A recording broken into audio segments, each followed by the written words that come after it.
Ave María Purísima, sin pecado concebida. Capítulo 21. Jesús con los apóstoles y discípulos. Escrito el 22 de abril de 1947.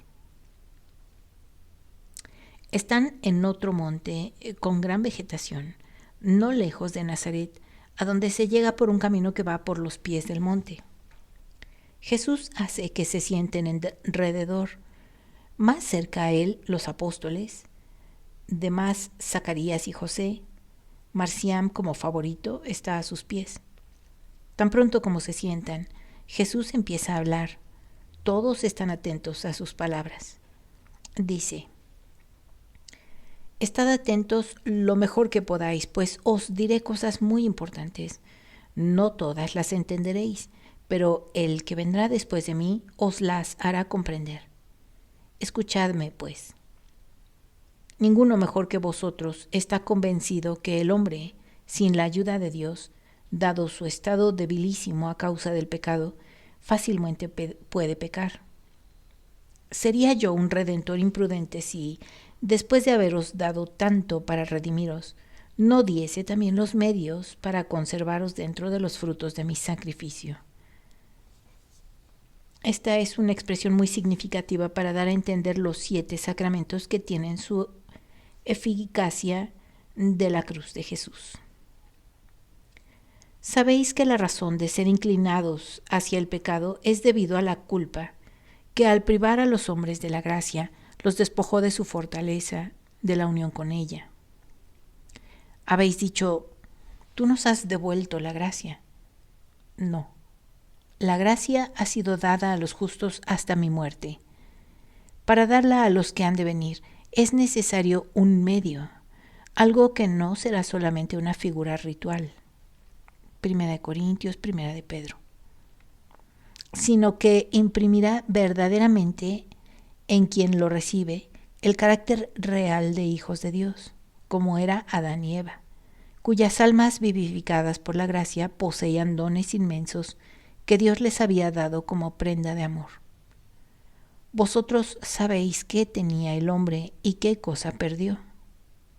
Ahora, por mi sacrificio, las puertas de la gracia están abiertas y puede descender cual río sobre todos los que la pidan por amor a mí. Por esto, los hombres tendrán el carácter de hijos de Dios por méritos del primogénito entre los hombres, por mis méritos que os he conseguido, vuestro Redentor, vuestro Pontífice eterno,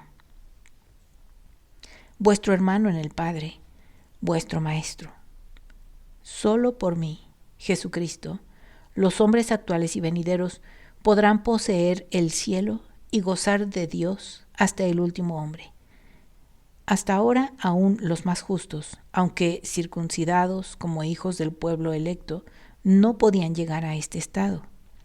Dios conocía sus virtudes, sus lugares en el cielo estaban preparados, pero les estaba cerrado y negado el gozo de Dios, porque en sus almas, cual vergeles de toda virtud, estaba también el árbol maldecido de la culpa de origen, y ninguna acción, por santa que fuera, podía destruirlo, y no se puede entrar en el cielo con raíces y hojas de una planta tan maléfica.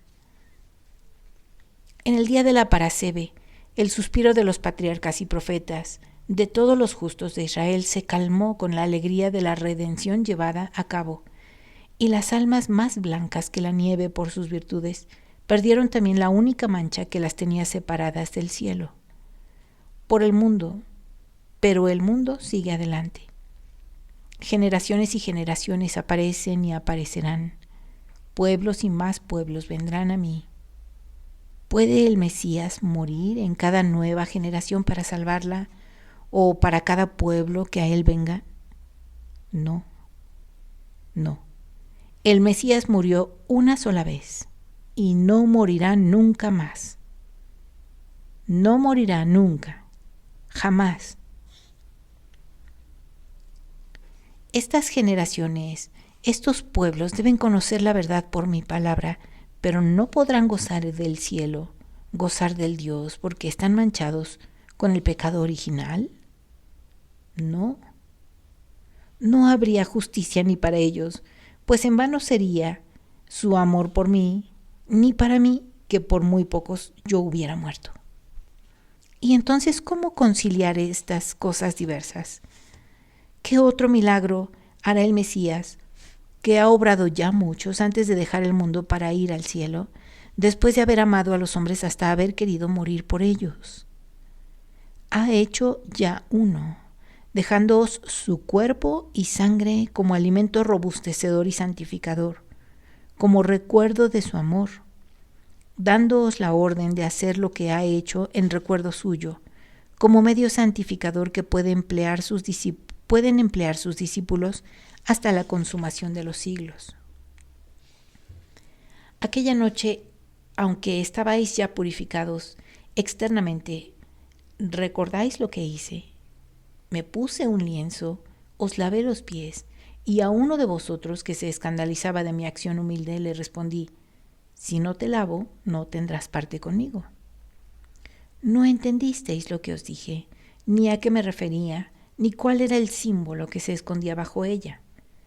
Además de haberos enseñado la humildad y la necesidad de ser puros para entrar en mi reino, además de haberos benignamente hecho notar que Dios exige a un hombre que sea justo y por lo tanto puro en su alma e inteligencia, únicamente una purificación en la parte que más fácilmente se contamina, cosa que sucede aún en los justos, debido a la convivencia inevitable entre los hombres, y que cual polvo ensucia aún las partes más limpias del cuerpo. A vosotros os lavé los pies, miembros inferiores del cuerpo que van entre el fango y el polvo. Algunas veces pisan cosas sucias para significar la carne, la parte material del hombre, que tiene siempre, menos en los que jamás han tenido pecado original, por obra de Dios o por su naturaleza divina, imperfecciones, tal vez tan pequeñitas que solo Dios ve, pero que, en verdad, conviene estar atentos para que no se robustezcan al convertirse en un hábito natural y para combatir por extirparlas. Así pues, os lavé los pies. ¿Cuándo? Antes de partir el pan y antes de daros el vino, transformándolos en mi cuerpo y en mi sangre. Porque yo soy el Cordero de Dios y no puedo bajar donde Satanás ha puesto su huella. Por eso os lavé antes. Después me di a vosotros. También vosotros lavaréis con el bautismo a los que vinieren a mí, para que no reciban indignamente mi cuerpo y no les sirva de condenación. 1 Corintios 11, 23, 34. No comprenderéis. Os miráis y con vuestras miradas os preguntáis: entonces Judas. Os respondo: Judas comió su muerte. El supremo acto de amor no le llegó al corazón. La última tentativa de su maestro dio contra piedra, y esa piedra, en lugar del taú, llevó grabada la horrible marca de Satanás, la señal de la bestia. Taú como Ezequiel 9. Os lavé, pues, antes de haberos admitido al banquete eucarístico, antes de escuchar la confesión de vuestros pecados, antes de infundiros el Espíritu Santo y por lo tanto el carácter de verdaderos cristianos, confirmados en gracia y de sacerdotes míos. Hágase lo mismo con los otros a quienes debéis preparar para la vida cristiana. Bautizad con el agua en el nombre de Dios uno y trino, en mi nombre, y por mis méritos infinitos, con que quede borrada en los corazones la culpa original, perdonados los pecados, infundidas la gracia y las santas virtudes, y puede bajar el Espíritu Santo a permanecer en templos consagrados, como serán los cuerpos de los hombres que viven en la gracia del Señor. ¿Era necesaria el agua para anular el pecado? El agua no toca el alma, no, pero tampoco la señal inmaterial llega a la vista del hombre, tan material en todas sus acciones. Podía yo muy bien infundirle la vida aún sin medios visibles. Pero ¿quién lo hubiera creído? ¿Cuántos son hombres que saben creer firmemente si no ven? Tomad, pues, de la antigua ley mosaica el agua lustral que se emplea para purificar los hombres que han contraído inmundicia y volverlos a admitir. Y después de que se contaminaron con algún cadáver en los campamentos. Verdaderamente cada hombre que nace está contaminado, estando al contacto de un alma muerta a la gracia. Muerta a la gracia. Purifíquesele, pues, con el agua lustral del contacto inmundo y haga así digna de entrar en el templo eterno esa alma. Apreciad el agua. Después de haber expiado y redimido con 33 años de vida dura, que terminó en la pasión, y después de haber dado toda mi sangre por los pecados de los hombres, ved que de mi cuerpo desangrado y consumado manó agua saludable para lavar la culpa original. Con mi sacrificio consumado os redimí de tal mancha. Si en los umbrales de la muerte un milagro divino me hubiera hecho descender de la cruz, os aseguro que por la sangre derramada habría limpiado las culpas, pero no la culpa. Para esto era necesaria la consumación total. Para entender en qué sentido se llame necesaria según un libro de la Suma Teológica de Santo Tomás. En verdad que las aguas saludables de las que habla Ezequiel salieron de este costado mío. Sumergid en ellos a las almas para que emerjan inmaculadas para recibir al Espíritu Santo que, en recuerdo del aliento del Creador, inspiró en Adán para darle vida y por lo tanto imagen y semejanza con él, y volverá a soplar y habitar en los corazones de los hombres redimidos. Bautizad, pero en el nombre de Dios Trino, porque si el Padre no hubiera querido ni el Espíritu Santo hubiera obrado, el Verbo no se hubiera encarnado y vosotros no hubierais conseguido la redención. Por lo tanto, justo y necesario es que cada hombre reciba la vida por aquellos que se unieron y quisieron dársela, que se llaman Padre, Hijo y Espíritu Santo. Los bautizados recibirán el nombre de cristianos para diferenciarlos de los pasados o futuros ritos, que lo serán, sí, pero que no serán señales indelebles en la parte inmortal. Tomad el pan y el vino, así como lo hice, y en mi nombre bendecidlos y distribuidlos. Que se alimenten los cristianos de mí, y del pan y del vino haced una oferta al Padre de los cielos, consumándola en memoria del sacrificio que ofrecí y que consumí en la cruz por vuestra salvación. Yo, sacerdote y víctima. Yo mismo me ofrecí y me consumí voluntariamente.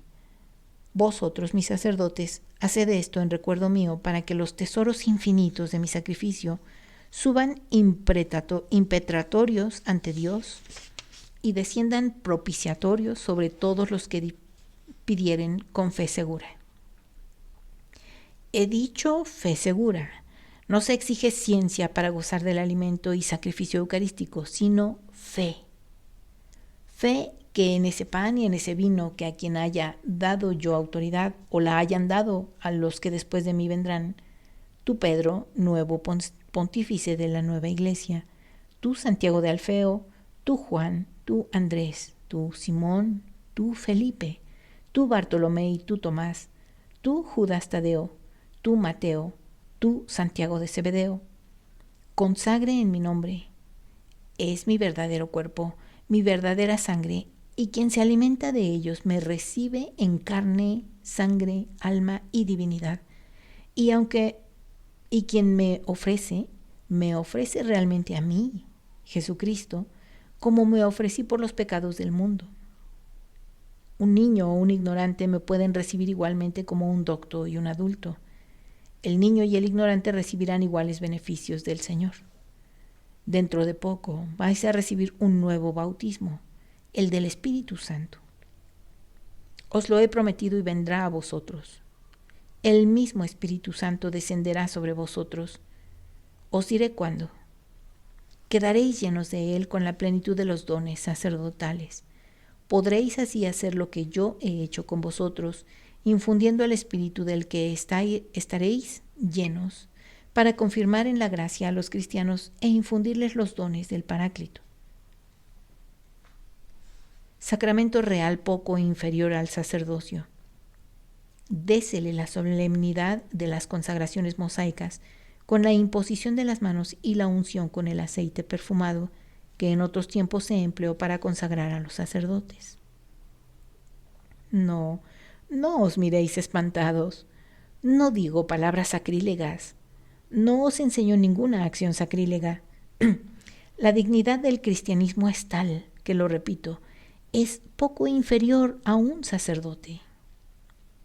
¿Dónde viven los sacerdotes? En el templo. Y un cristiano será un templo vivo. ¿Y qué hacen los sacerdotes? Sirven a Dios orando, ofrecen sacrificios y cuidan de los fieles. Así deberían haber hecho. El cristiano servirá a Dios con la plegaria, con el sacrificio y con la caridad fraterna. Escucharéis confesiones de pecados, como he escuchado las vuestras y las de muchos, y he perdonado donde he visto verdadero arrepentimiento. ¿Os turbáis? ¿Por qué? ¿Tenéis miedo de equivocaros?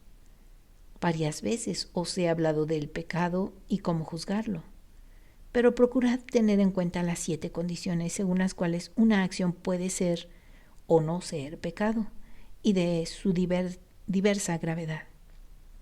En una palabra, cuando se ha pecado y cuántas veces, quién ha pecado, con quién, qué materia de pecado, cuál su causa y por qué se pecó. Pero no temáis, el Espíritu Santo os ayudará. Lo que os conjuro es que observéis una vida santa. Aumentaré en vosotros las luces sobrenaturales, de modo que lo lograréis leer sin error en el corazón de los hombres, y podréis con amor o autoridad decir a los pecadores temerosos de manifestar su culpa o rebeldes a confesarla, el estado de su corazón, ayudando a los tímidos y reconciliando a los impenitentes. Tened presente que dejo la tierra y que vosotros debéis ser lo que yo he sido: justo, paciente, misericordioso, pero nunca débil. Os he dicho, lo que desataréis en la tierra será desatado en el cielo, y lo que amarraréis aquí será amarrado en el cielo. Por esto, después de una dura reflexión, juzgad a cada hombre sin dejaros llevar de simpatías o antipatías, de regalos o amenazas. Sed siempre imparciales en todo y para con todos, como lo es Dios, teniendo presente la debilidad del hombre y las acechanzas de los enemigos. Os recuerdo que Dios permite algunas veces que sus elegidos caigan, no porque a Él le agrade que caigan, sino porque de una caída puede venir un bien mayor en el porvenir. Extended pues la mano a quien cae, porque no sabéis si tal caída no sea la crisis final de un mal que termina, dejando en la sangre una purificación que produce la salud. En nuestro caso, que produce santidad. Sed por el contrario severos con los que no respetan mi sangre y con los que con el alma apenas lavada se arrojan al fango 1,000 veces. No los maldigáis, pero sed severos, exhortadlos, amonestadlos 70 veces 7, y recurriréis al castigo más duro, que consiste en separarlos del pueblo electo, solo cuando su pertinacia en la culpa, causa de escándalo para los demás hermanos, os obliga a hacerlo para no haceros cómplices de sus acciones. Acordaos de lo que os he dicho. Si tu hermano ha faltado en algo, corrígelo, tú y él solos. Si no te escuchare, corrígelo ante 2 o 3 testigos. Si no fuere suficiente, dalo a conocer a la iglesia. Si ni a ésta escuchare, considéralo como a un gentil y publicano. En la religión mosaica el matrimonio es un contrato. En la nueva religión cristiana será un acto sagrado e indisoluble, sobre todo el que bajará la gracia del Señor, que hará de los esposos sus ministros en la propagación de la especie humana. Tratad de aconsejar al cónyuge que viene de la nueva religión que convierta a su compañera o compañero que todavía no es creyente. que lo haga para evitar dolorosas separaciones en el modo de pensar y por lo tanto de paz que hemos visto aún entre nosotros. Pero cuando se trata de creyentes en el Señor, por ningún motivo se separe de lo que Dios ha unido. Cuando se trate de una cristiana casada con un gentil, aconsejó que cargue su cruz con paciencia, dulzura y fortaleza, decidida aún a morir por su fe, pero sin dejar a su esposo con quien se unió con pleno consentimiento. Este es mi consejo para una vida más perfecta en el estado matrimonial, hasta cuando con la difusión del cristianismo se celebren matrimonios entre fieles. Entonces sagrado e indisoluble será el vínculo y el santo amor. Sería un mal si por la dureza de los corazones tuviera que suceder en la nueva religión lo que sucedió en la antigua, el permiso del repudio y la disolución para evitar escándalos que provocó la voluptuosidad del hombre. En verdad os digo que cada uno debe llevar su cruz, cual fuere su estado, aún en el matrimonial, y también os digo que ninguna presión debe doblar vuestra autoridad al proclamar. No es lícito a quien quiere contraer una vez matrimonio antes de que uno de los cónyuges no haya muerto. Es mejor, os lo digo, que sea cortada una parte o varias partes corruptas antes que por tenerla en el cuerpo de la Iglesia se le concedan cosas contrarias a la santidad del matrimonio, escandalizando a los humildes y siendo causa de que se formen opiniones desfavorables en la entereza sacerdotal, como si hubiera sido influenciada por la riqueza o poder. El matrimonio es un acto grave y santo. Y para demostrarlo, asistí a las bodas y realicé mi primer milagro. Pero ay, si degeneran solo en placer y capricho. El matrimonio, contrato natural entre hombre y mujer, de ahora en adelante elévese a un contrato espiritual por el cual dos almas que se aman juran servir al Señor en su mutuo amor, que le ofrecen en señal de obediencia a su mandato de la procreación para darle hijos. Y, Santiago, ¿te acuerdas de lo que te dije en el Carmelo? De ello te hablé, pero los demás no saben. Visteis a María Magdalena que ungió mis pies en la cena del sábado en Betania. Entonces os dije, ella me ha preparado para la sepultura. Y en realidad así lo hizo, no para la sepultura, dolor que pensaba estar lejos, sino para purificar y embalsamar mis pies de las impurezas del camino, para que impregnado de ese aroma subiera al trono. La vida del hombre es un camino. La entrada del hombre en la otra vida debería de ser una entrada en el reino, y a los reyes se les unge y se les perfuma antes de que suban a su trono y se presenten a su pueblo. También el cristiano es un hijo de rey que va por su camino en dirección al reino a donde lo llama el Padre. La muerte del cristiano no es más que la entrada al reino para subir al trono que el Padre le ha preparado. La muerte no es temible para quien sabe que está en la gracia de Dios, pero su vestidura debe estar limpia de toda mancha, para que sea bella cuando resucite, y su espíritu debe ser purificado para que resplandezca en el trono que el Padre le ha preparado, a fin de que muestre así la dignidad de hijo del gran Rey. Aumento de la gracia, desaparición de los pecados de los que el hombre se haya arrepentido completamente, fuerza para anhelar el bien, dadora de fortaleza para el último combate, será la unción que se dé a los cristianos moribundos. Mejor aún, a los cristianos que nacen, porque en verdad os digo que quien muere en el Señor nace a la vida eterna. Repetid la acción de María en los cuerpos de los elegidos. Nadie lo tome como indigno de sí. Yo acepté el aceite perfumado de una mujer. Cualquier cristiano créase honrado como de una gracia inmensa por parte de la Iglesia de la que ya es hijo, y lo acepte del sacerdote para verse limpio de las últimas manchas. El sacerdote siéntase dichoso de realizar lo que hizo Magdalena conmigo, que me inclinó sobre el cuerpo del hermano que agoniza. En verdad os digo que los que no hicieseis conmigo y lo dejasteis a una mujer, de lo que ahora os arrepentís amargamente, Podéis hacerlo en el porvenir y tantas veces cuantas os inclinéis amorosamente sobre uno que muere para prepararlo a su encuentro con Dios. Yo estoy en los mendigos y moribundos, en los peregrinos, en los huérfanos, en las viudas, en los prisioneros, en quien tiene hambre, sed o frío, en quien sufre o está cansado. Yo estoy en todas las partes de mi cuerpo místico, que es la unión de mis fieles. Amadme en ellos y reparad así el amor que muchas veces no me tuvisteis, y dadme alegría, dándoos a vosotros gran gloria. Finalmente, considerad el mundo, los años, la enfermedad, el tiempo, las persecuciones. Todo conspira contra vosotros. No queráis ser avaros ni imprudentes.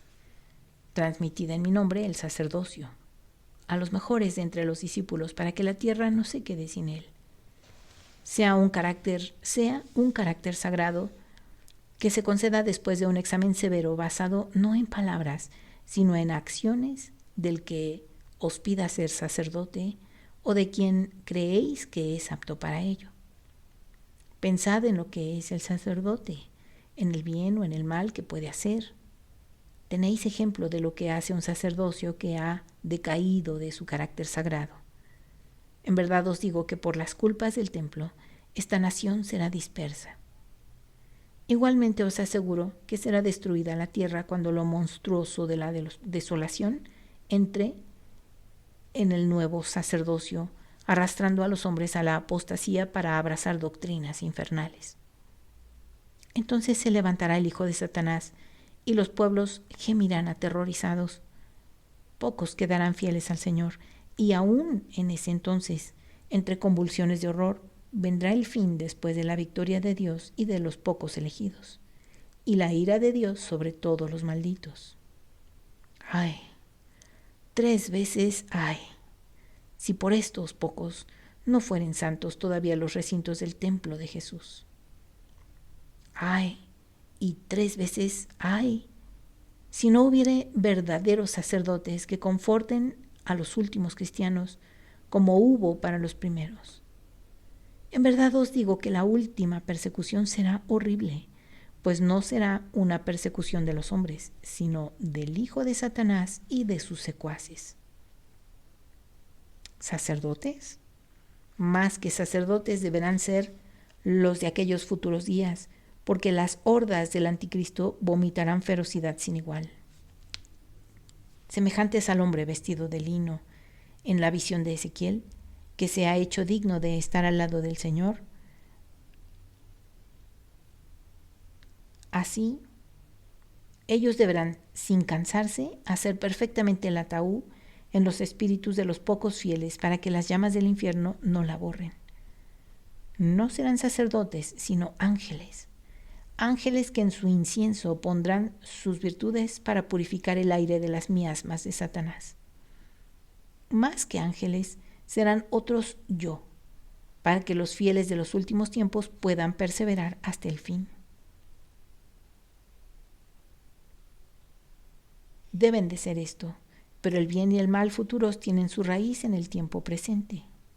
Las avalanchas de nieve empiezan con una bolita.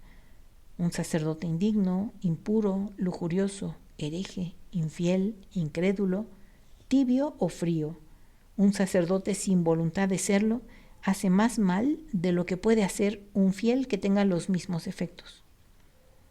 Vosotros sabéis a dónde lleva el sacerdocio sumido en el relajamiento, en la aceptación de doctrinas impuras, egoísmo, avaricia, concupiscencia. Lleva al deicidio. De hoy en adelante, el Hijo de Dios no puede ser condenado más a la muerte, pero la fe en Dios, la idea de Dios, sí. Por eso, se realizará un deicidio mucho mayor, porque no conocerá la resurrección, y que se podrá realizar, lo estoy viendo, debido a los muchos Judas de Queriot que habrá en los siglos que están por venir. ¡Horror! Mi iglesia destrozada por sus mismos ministros.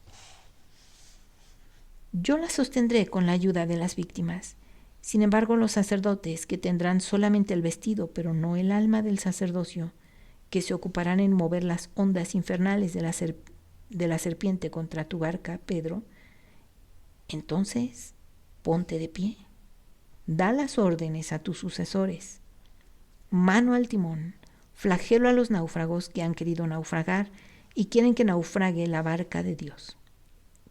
Castiga, pero salva y sigue adelante. Sé severo, pues los piratas se hacen dignos de que se les castigue. Defiende el tesoro de la fe. Mantén en alto la luz, cual faro, sobre las enfurecidas ondas, para que los que siguen tu barca la vean y no perezcan. Pastor y navegante para los tiempos borrascosos, recoge, guía, levanta en alto mi evangelio, porque en él y no en la ciencia se encuentra la salvación.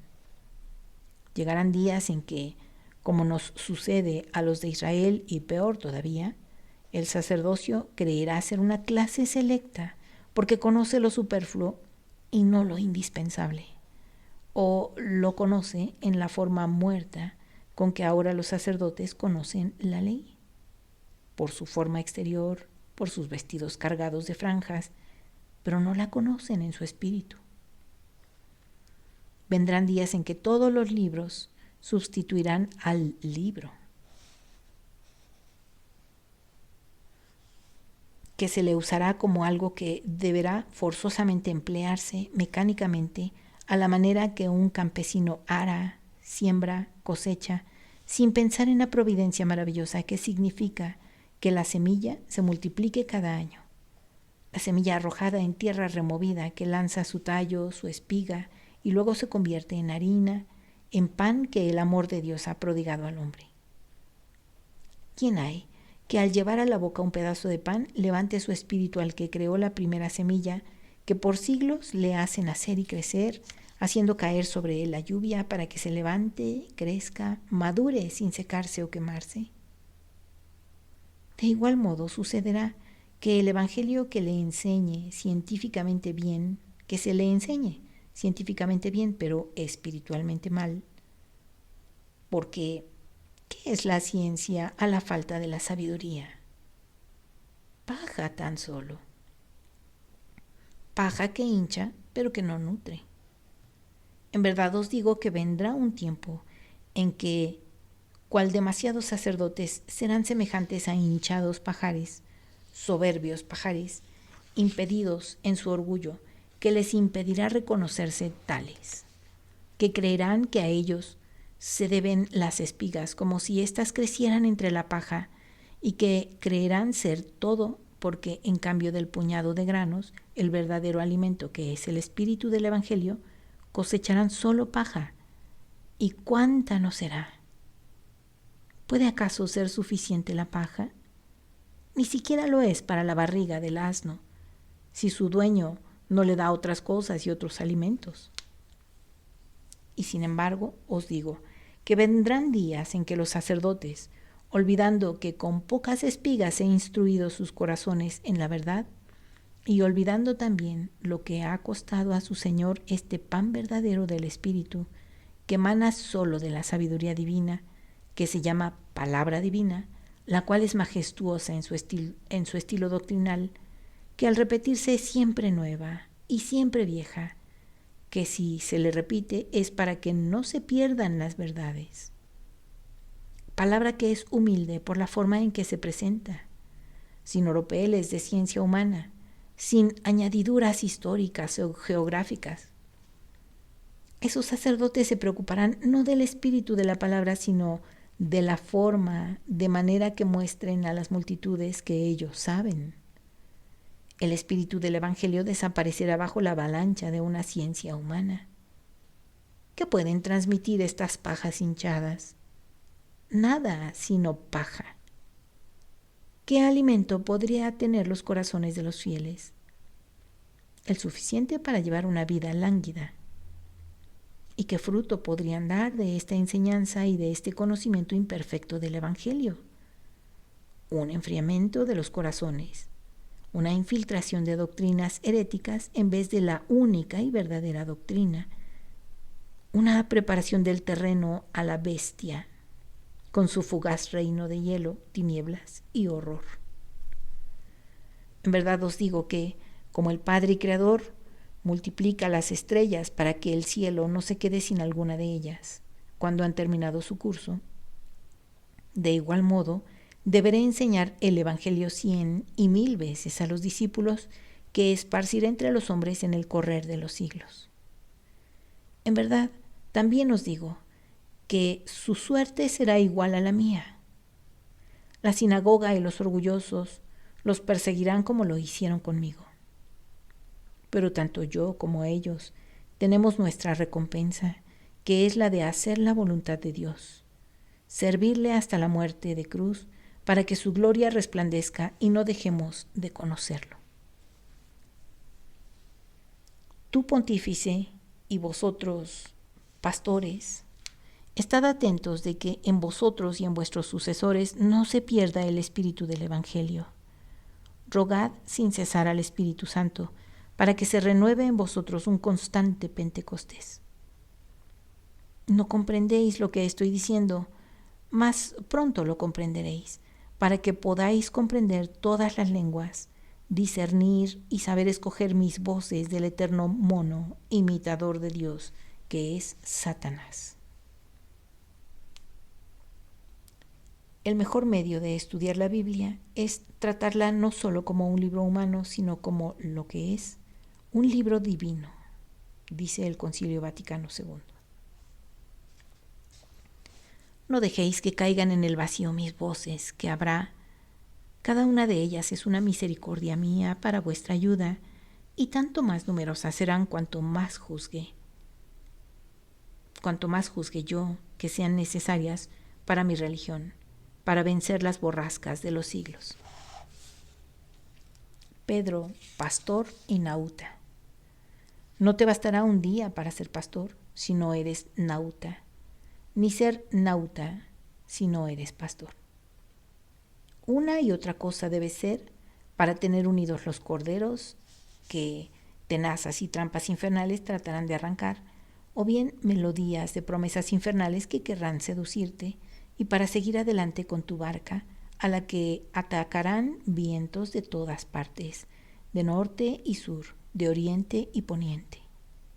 Barca que se verá atacada por las fuerzas de lo profundo, asaeteada por arqueros de la bestia, envuelta en los miasmas del dragón, rodeada por su cola, en tal forma que los imprudentes se verán envueltos en llamas y perecerán en medio de ondas terribles y horribles. Pastor y nauta en tiempos verdaderamente dificultosos. Tu brújula sea el Evangelio. En él se encuentra la vida y la salvación. Todo se encuentra en él. Todo artículo del Códice Santo, toda respuesta a los casos múltiples de las almas se encuentran en él. Procura que no se separen de él los sacerdotes ni los fieles. Procura que no alimenten dudas acerca de él, ni que lo adulteren o introduzcan algo que no está de acuerdo. Yo mismo soy el Evangelio. Desde mi nacimiento hasta la muerte, en el Evangelio está Dios, porque en él se muestran a las claras las obras del Padre, del Hijo y del Espíritu Santo. El Evangelio es amor. He dicho, mi palabra es vida. Y dije, Dios es caridad. Por lo tanto, conozcan los pueblos, sepan qué significa conocer a Dios. Para conseguir su reino, quien no está en Dios no tiene en sí la vida. Los que no acepten la palabra del Padre no podrán ser una cosa con Él, conmigo y con el Espíritu Santo en el cielo, y no podrán pertenecer al único redil que es santo como yo lo quiero.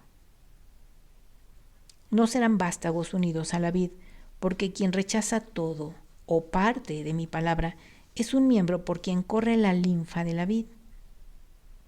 Mi palabra es jugo que alimenta, que hace creer y que produce frutos. Todo esto haréis en mi recuerdo de mí que os he enseñado. Mucho más os debería decir. Me conformo con haber arrojado la semilla. El Espíritu Santo lo hará germinar. Quise daros la semilla porque conozco vuestros corazones y sé cuánto temeríais ante mandamientos espirituales e inmateriales. El miedo de ser engañados os dejaría helada vuestra voluntad. Por esto he querido hablaros de todo esto. Después el Paráclito os recordará mis palabras y os las ampliará en sus particularidades. No tendréis por qué temer, porque os acordaréis que fui yo quien os dio primera semilla. Dejaos conducir por el Espíritu Santo. Si mi mano ha sido suave en guiaros, su luz es suavísima. Es el amor de Dios. De este modo me voy contento porque sé que ocupará mi lugar y os conducirá al conocimiento de Dios. Todavía no lo conocéis, pese a que os he hablado de él. En esto no tenéis culpa alguna. Habéis hecho todo lo posible por comprenderme y por lo tanto estáis justificados. Si por 3 años aún habéis comprendido poco. La falta de la gracia ofuscaba vuestro espíritu. Aún ahora mismo entendéis poco, aunque la gracia de Dios haya descendido sobre vosotros desde la cruz. Tenéis necesidad del fuego. A uno de vosotros le hablé un día cuando caminábamos por la ribera del Jordán. Ha llegado la hora, regreso a mi Padre, pero no os dejo solos, porque os dejo la Eucaristía, esto es, a mí mismo como alimento para los hombres. Os dejo al amigo, al Paráclito, os conducirá Él. Paso vuestras almas de mi luz a su luz, y Él completará vuestra formación. ¿Nos dejas ahora? Aquí, en este monte. Todos están consternados. Todavía no, pero el tiempo vuela y pronto llegará el momento. No me dejes en la tierra sin ti, Señor. Desde tu nacimiento hasta tu muerte, desde esta hasta tu resurrección, siempre te he amado. Cosa muy triste será saber que no estás ya más entre nosotros. Acogiste la súplica del padre de Eliseo. A muchos has escuchado. Escúchame a mí también, Señor, suplica Isaac de rodillas con las manos extendidas. La vida que todavía te falta puedes emplearla en predicarme y tal vez en ser mártir, por amor mío, que me conociste de pequeño y que has sabido ser mártir. ¿Temes de serlo por mí, que he resucitado? Mi gloria será seguirte, Señor. Soy un pobre y soy un tonto. Todo lo que he podido dar, lo que he dado con buena voluntad. Ahora quisiera tan solo seguirte, pero hágase como tú quieres, ahora y siempre. Jesús pone su mano sobre la cabeza de Isaac y así la tiene como acariciándolo. Y se dirige a todos. ¿No tenéis algo que preguntarme? Son las últimas lecciones. Hablad a vuestro maestro. ¿Veis cómo los pequeñuelos tienen la confianza en mí? De hecho, Marciam también hoy apoya su cabeza sobre el cuerpo de Jesús, procurando estarle muy cerca. Isaac tampoco tuvo empacho alguno en manifestar su deseo. Así es, queremos preguntarte algunas cosas, dice Pedro. Hacedlo, pues. Bueno, ayer por la tarde, después de que te separaste, hablamos entre nosotros acerca de lo que habías dicho. Ahora se nos vienen a la mente otras cosas. Ayer y hoy, por lo que parece, has hablado como de que habrá herejías y divisiones, y esto muy pronto, lo cual nos hace pensar que debemos ser muy prudentes con los que quisieran venir a vivir con nosotros, porque en ellos estará la semilla de la herejía y de la división. ¿Lo creéis? ¿Y no acaso Israel se ha separado al no venir a mí? ¿Tú quieres decir que Israel, que me ha amado, jamás será hereje ni se separará? ¿No es verdad? Pero aún teniendo en cuenta los siglos pasados, ¿ha estado Israel unido tratándose de su formación? ¿Ha sido uniforme en seguirme? En verdad os digo que la raíz de la herejía está en esto. Pero pero abajo la apariencia externa de fidelidad desde hace siglos ha sido hereje e idólatra. Conocéis sus ídolos, también sus herejías. Los gentiles serán mejores que él, que Israel. Por esto no los he excluido y os he dicho que hagáis lo mismo que yo. Esto será una de las cosas más difíciles para vosotros, yo lo sé. Pero recordad los profetas que hablan de la vocación de los gentiles y de la dureza de los judíos. En Tercera de Reyes y en Isaías y en Jeremías y todo el libro de Jonás. ¿Por qué habéis de cerrar las puertas del reino a los que me aman y vienen a la luz que su corazón anhela? Los reputáis por ser más pecadores que vosotros, porque hasta ahora no han conocido a Dios y porque han seguido su religión y la seguirán hasta que no se sientan atraídos por la nuestra. Esto no está bien. Os aseguro que muchas veces son mejores que vosotros porque, profesando una religión que no es santa, saben ser justos. En ninguna nación o religión faltan los hombres buenos. Dios mira las obras de los hombres, no sus palabras. Si ve que un gentil, con corazón recto, cumple lo que la ley del Sinaí ordena, ¿por qué debe considerársele como algo aborrecible? ¿No es acaso más meritorio que un hombre que, sin saber que Dios ha ordenado esto o prohibido aquello, se impone a sí mismo no hacer lo que su razón le prohíbe respecto al mérito muy relativo de quien, conociendo a Dios, fin último del hombre, y la ley que permite obtenerlo, hace continuos compromisos y cálculos para conseguir que el mandamiento, que es perfecto, se conforme a su voluntad corrompida? ¿Os parece que Dios tenga en cuenta las tretas que Israel ha puesto cuando obedece para no tener que sacrificar tanto su concupiscencia? ¿Y os parece que cuando un gentil sale del mundo aparece justo ante la presencia de Dios por haber seguido la ley que su conciencia le dictaba y se le tenga por un demonio? Os aseguro, Dios juzgará las acciones de los hombres, y yo, el juez de todas las gentes, premiaré a los que sintieron el anhelo de su alma, cual ley íntima, para llegar al fin último del hombre, que es unirse nuevamente con su Creador, con el Dios desconocido para los paganos, pero que piensan que es el Dios verdadero y santo, y que vive más allá del escenario en que aparecen los dioses falsos del Olimpo. Procurad no ser escándalo para los gentiles. Muchas veces el hombre de Dios, el nombre de Dios, ha sido objeto de befa entre ellos a causa de las obras de los hijos del pueblo de Dios. No os creáis tesoreros absolutos de mis dones y de mis méritos. Yo he muerto por judíos y por gentiles. Mi reino será para todas las gentes.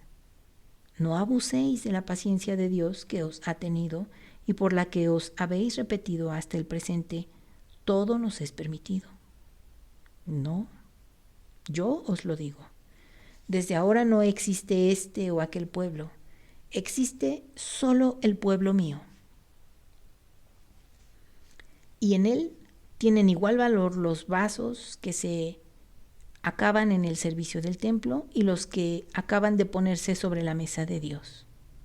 Aún más, muchos vasos acabados en el servicio del templo, pero no en el de Dios, serán echados al rincón y en su lugar se pondrán los que no han sabido de incienso ni de aceite, de vino o bálsamo, pero que sí desean estar empapados y llenos de ellos y de que se les emplee para la gloria del Señor.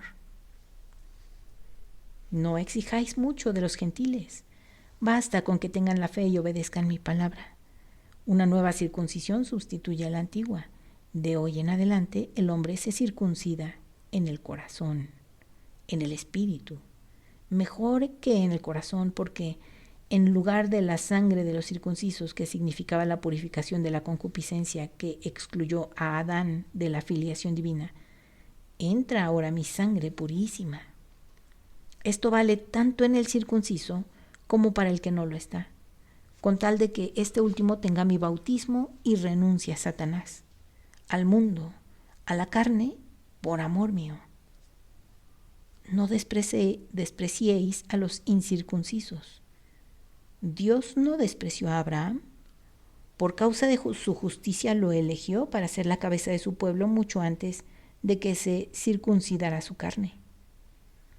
Si Dios habló a Abraham cuando todavía no estaba circuncidado para transmitirle sus mandamientos, vosotros podréis acercaros a los incircuncisos para instruirlos en la ley del Señor. Considerad cuántos pecados y a qué pecado han llegado los circuncisos. No seáis pues inexorables para con los gentiles. ¿Tendremos que decirles lo que nos has enseñado? No entenderán nada porque no conocen la ley. Esto es lo que pensáis. Pero a Israel, tal vez comprendido, que conozca la ley y los profetas. A Israel, tal vez comprendido, que conoce la ley y los profetas. No, tampoco Israel ha comprendido. Tienes razón. Reflexionad en lo siguiente. Diréis lo que el Espíritu os sugiere de viva voz, sin temor, sin querer entrometer lo vuestro. Cuando surjan entre fieles falsos profetas que dijeren que sus ideas son inspiradas, y cuando haya herejes, los combatiréis por medios más firmes. Mas no os preocupéis, el Espíritu Santo os guiará. Nunca os digo cosa alguna que no se cumpla. ¿Y qué haremos con los herejes? Con todas vuestras fuerzas combatid la herejía en sí misma, pero tratad a todos los medios de convertir al Señor. Tratad por todos los medios de convertir al Señor a los herejes. No os canséis de buscar las ovejas que se hayan extraviado y de llevarlas al redil. Orad, sufrid, haced que otros oren, que sufran, pedid sacrificios a los corazones puros, a los buenos, a los generosos, para que así se conviertan los hermanos. Mi pasión continúa en los que crean.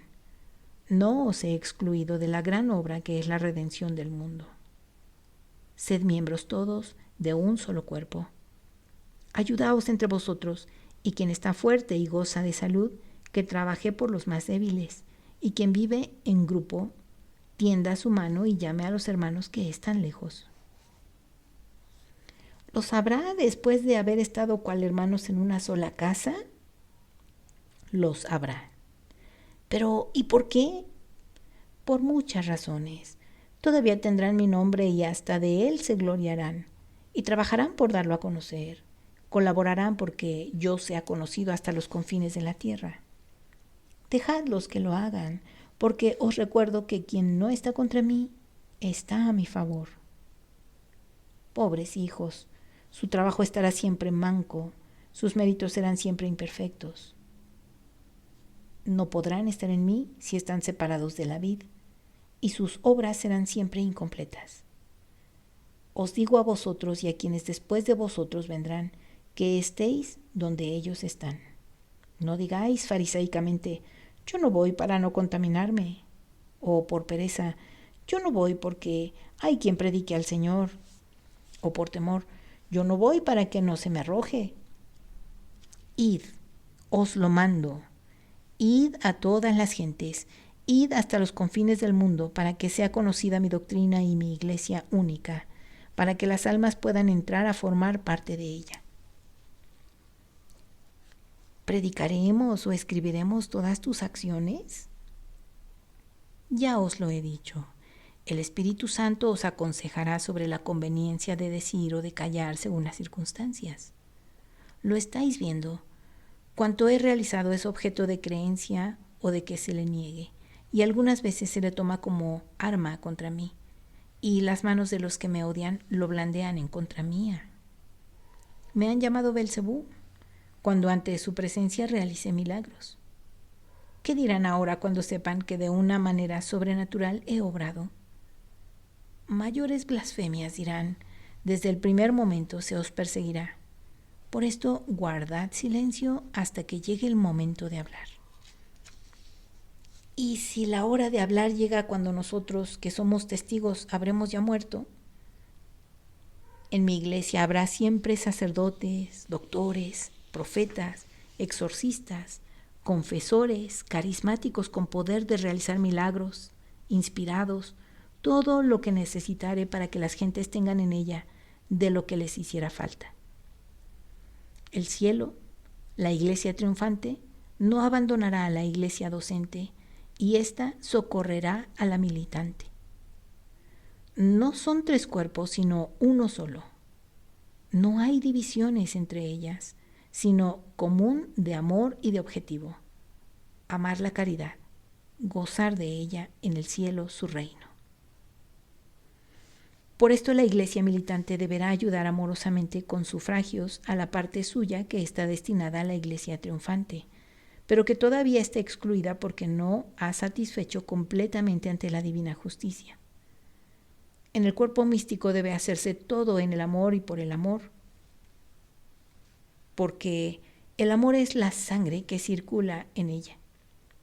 Socorred a los hermanos que padecen en el purgatorio, así como os he enseñado que las obras corporales de misericordia os conquistan un premio en el cielo. De igual modo os digo que os lo conquistan las espirituales. Os aseguro que los sufragios por los muertos para que entren en la paz son una gran obra de misericordia, por la que os bendecirá Dios y las almas de los difuntos os quedarán agradecidas. Cuando llegue la resurrección de la carne y todos comparezcáis ante mí, entre los que bendeciré estarán los que amaron y rogaron por sus hermanos difuntos que están en el purgatorio para que alcancen la paz. Os aseguro que ninguna acción buena quedará sin fruto, y muchos resplandecerán vivamente en el cielo sin haber predicado, administrado sacramentos, realizado viajes apostólicos, abrazado un estado especial, sino solo por haber orado y sufrido para alcanzar el descanso eterno a los que están en el purgatorio, para hacer que los hombres se conviertan. También estos, sacerdotes desconocidos al mundo, apóstoles ignorados, víctimas que solo Dios ve, tendrán el premio de los obreros del Señor al haber convertido su vida en un perpetuo sacrificio de amor por sus hermanos y por la gloria de Dios. En verdad os digo que se llega a la vida eterna por muchos caminos, y uno de ellos es este, y que tanto ama mi corazón. ¿Tenéis otra cosa que preguntar? Señor, ayer, y no solo ayer, pensábamos que habías dicho: vosotros os sentaréis sobre 12 tronos para juzgar a las 12 tribus de Israel, pero somos 11. Elegid al 12. Te toca a ti, Pedro. ¿A mí? A mí no, Señor, señálalo tú. Elegí una vez a mis 12, los formé. Después elegí a su cabeza. Les di la gracia y les infundí el Espíritu Santo. Toca ahora a ellos caminar, pues no son unos infantes incapaces de hacerlo. Dinos al menos sobre quién podamos poner los ojos. Ved, esta es la parte selecta de la grey, responde Jesús haciendo una señal en forma circular sobre los que de los 72 están presentes. Nosotros no, Señor, nosotros no. El lugar del traidor nos llena de miedo, suplican. Tomamos a Lázaro, ¿quieres? Jesús no responde. A José de Arimatea o a Nicodemo, ¿qué te parece? Jesús sigue callado. Está claro, tomemos a Lázaro. ¿Queréis dar al amigo perfecto el lugar que vosotros no queréis? Pregunta Jesús. Señor, quisiera decir una palabra, interrumpe Zelote. Habla. Lázaro, estoy seguro, por amor a ti, aceptaría este puesto y lo conservaría tan bien que haría olvidar lo que había sido. Pero no me parece conveniente por varias razones. Las virtudes espirituales de Lázaro se encuentran en muchos de los humildes de su grey. Pienso que sería mejor dar a estos la preferencia para que los fieles no digan que se tuvo en cuenta solo el poder y las riquezas, cosa que hacen los fariseos en lugar de sola la virtud. Has hablado bien, Simón. Tu amistad por Lázaro no ha sido ningún impedimento para poner las cosas en su justo punto. Entonces que ocupe su lugar Marcián. Es un jovencito. Para tapar ese horrible vacío yo aceptaría, pero yo no soy digno. ¿Cómo podré yo, que soy un muchacho, hablar a quien es un adulto? Señor, di si tengo o no razón. La tienes. Pero no tengáis prisa. Vendrá la hora y os extrañaréis entonces de haber tenido todos un igual modo de pensar. Entre tanto, orad, orad. Yo me retiro. Procurad que todos estéis para el 14 de Sib en Betania. Se pone en pie mientras todos se arrodillan, postrándose con la cara sobre la hierba. Los bendice y la luz, su mensajero, tanto cuando llega como cuando se va, lo envuelve, lo esconde, absorbiéndolo dentro de sí. El Señor te bendiga y te guarde, haga brillar su rostro sobre ti y te conceda su gracia. Que el Señor vuelva su rostro hacia ti y te conceda su paz.